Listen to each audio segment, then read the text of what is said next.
Tattoo कैसा लगा comment करके जरूर बताना आप लोग। প্রথমবার ট্যাটু করার পরে আমার কিরকম লাগছে আর আমি কই ট্যাটু করাতে গেছি আর আমার এক্সপিরিয়েন্স কিরকম আসলে জানারিলি পুরাটা ব্লগ দেখিও।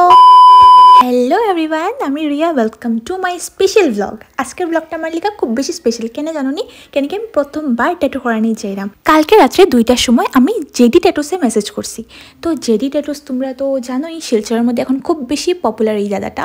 তো তার কাছে অনেকেই ট্যাটু করে, তো আমিও দাদারে মেসেজ করছি। তো আমার ইনস্ট্যান্ট তখনই আমি রিপ্লাই ফেলেছি আর আমি আজকে সকালবেলায় যাইলাম। তো হইতে পারে হ্যাঁ যদি আমার ওই সময় রিপ্লাই না দিত আর সকালবেলা রিপ্লাই দিতে আমি মনে হয় না করে দিলাম না, কেন কি আমার অত মুড সুইংস। আমি কোনোদিন ট্যাটু বানাইবো আমি নিজেও ভাবছিলাম না, কেন কি আমার কোনোদিন ইচ্ছেই আসিল না। তো ওই দিন রাত্রে আমি কতগুলো ট্যাটু দেখে আমার খুব বেশি ইচ্ছে হয়েছে যে আমিও কিছু বানাইবো। এটার লিগে আমার মেসেজ করে আমার ঘর থেকে আইতে লাগে গেছে 1 ঘন্টা, কেন কি এত বেশি জাম আসলো, আমার আইতে বাজে গেছে 1টা। তো আমি অনেক বেশি নার্ভাস আসলাম, কেন কি আমি প্রথমবার বানাইলাম আর আমার লগেও কেউ আসিল না। তো কিরকম কিতা হইব, কিন্তু এখানে আইয়া আমার পুরা যেটা ভাবিয়ে ইসলাম পুরা ওইটার উল্টা হয়েছে।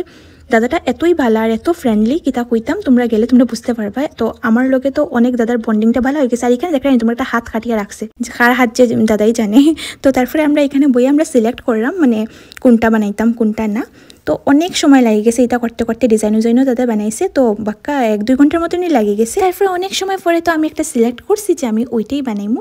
আর এখানে জয়দার কাজ শুরু করে দিছে, ট্যাটু স্কেচ যেগুলো করতে লাগে। তো ট্যাটু বানানির এক্সপিরিয়েন্সটা তো আমি পরে শেয়ার করলাম, কিন্তু ওইখানে গিয়ে আমার খুব ভালো লাগছে, কেন কি জয়দা অনেক বেশি ফ্রেন্ডলি, আমি আগেও কইছি। তো তোমরা যদি ট্যাটু বানানির হয় তোমরা ওইখানেই যাইও। আর 25 ডিসেম্বর অবধি এখানে অফারও চলে।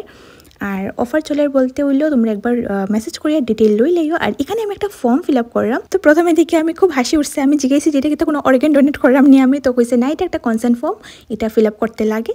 তো তারপরে আমি ওইটা ফিল আপ করছি, করার পরে দিকে তো এখানে আমরা একটু বইয়া গল্প করলাম। আমার মেনলি ওই দিনই যাওয়ার কারণ হইলো অফারটা খুব ভালো আসলো, অফারটা বেশি দিন থাকতো না। ওইটা লিগে আমি আর দেরি না করি আমি গেছি গিয়া। তো তোমরাও যাইও গিয়া, তোমরা যদি ট্যাটু বানানিতে হয় তো তোমরা যাইও গিয়া ট্যাটু বানাই লিও। দাদাটা খুব সুন্দর ট্যাটু বানায়। তো দাদার ইনস্টাগ্রাম আইডিটাও আমি মেনশন করলাম উপরে, ওই যে দেখিল। আর এখানে তার কাজ শুরু হয়ে গেছে। আর তখন আমি একটু নার্ভাস হয়ে গেছিলাম। আর নার্ভাস হইতে হইতে লাস্টের দিকে কিতা হয়েছে তোমরা এই ক্লিপটা দেখো।